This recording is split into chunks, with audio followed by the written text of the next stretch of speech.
You just be you, because that is so popular. So Sue, what have you got? What are you going to do with this one? I just adore this really dark paper. It is. I think for guys' cards, or you know, like your son or your brother, this would be great. I'm just sort of drawn to this. I'm going to use this as my background. Okay. And I'm going to use make a card, an A5 card, nice big card.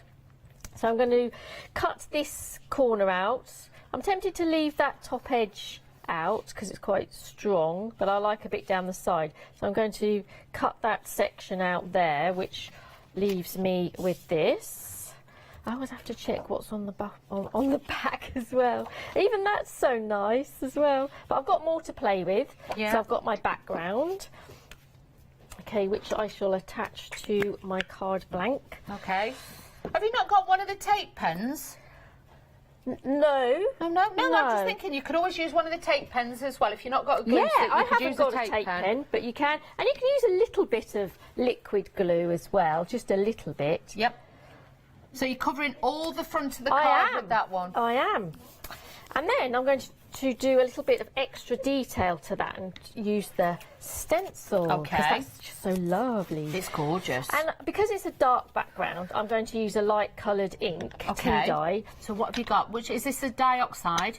Yeah, yes. The oxide, the tea dye. Okay. And I'm going to sort of create... I just want to draw the eye in a little bit, and I like these little elements here. So I'm just going to add some ink. So will it still show through then, even though it's dark, with that lighter shade on? It will, yes, because I'm using the oxide. Yeah. It will. It just lifts it slightly. Gentle. Oh, it's like a shadow, like that. Yeah, gentle.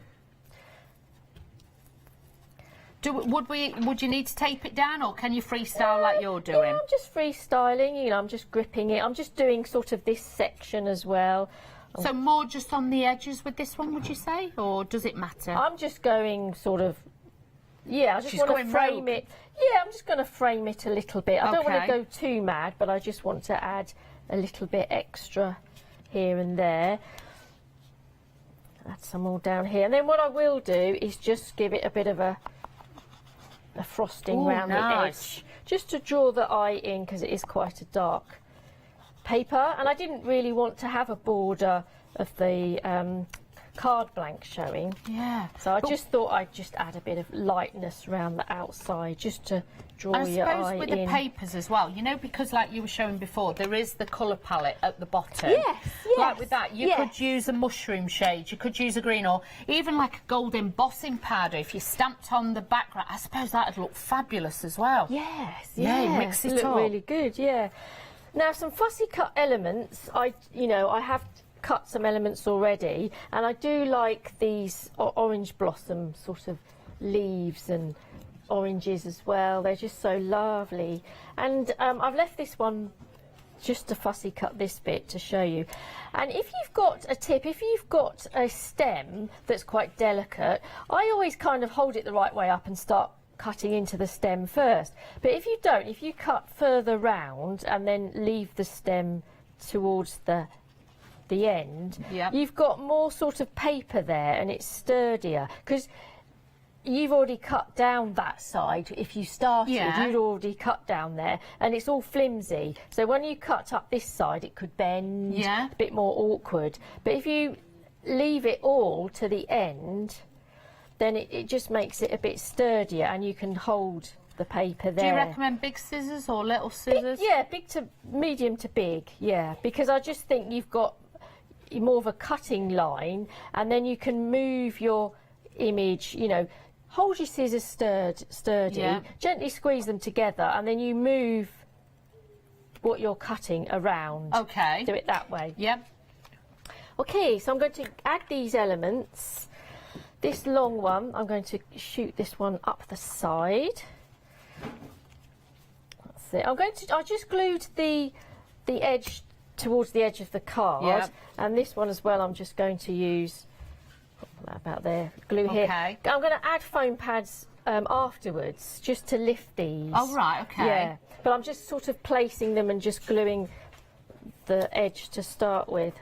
So with this one then, you just cut out all the elements first and then just started scattering them, playing with them? Yeah, I've kind of incorporated them as well in my design with these fabulous honeycomb sections Okay. that you just cut around. But I've actually fussy cut some honeycombs out of them as well, wow. just to add that extra sort of dimension. So that's off the one of the papers. Is that off one of the papers? Yeah, and I just really like these sort of distressed bits of honeycomb. I just think they're really fabulous. I've put foam pads on the back of this one. Okay. So I'm actually going to then top this onto some of my orange leaves, and then you can see the orange leaves through.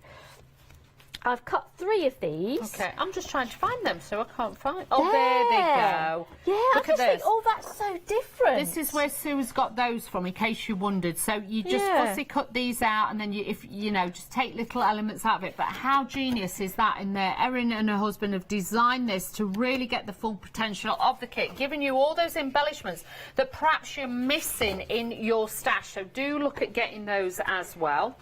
I just love them.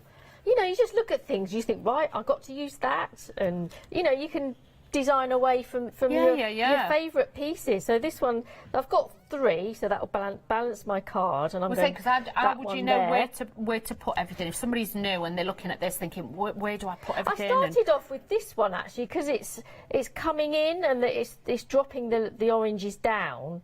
I just thought, right, that's got to go towards the top. Okay, Do you know what I mean? yeah. And then right, I want three of these honeycombs, and you sort of balance it. I love this dark area here. Yeah. That's where I'm going to put my caption. So I'm going to leave that sort of free, but I'm just going to continue decorating these elements. I want to Okay. I have to cut, because I've put foam pads under there, just have to cut that, just to slot an orange down there, just to balance it through.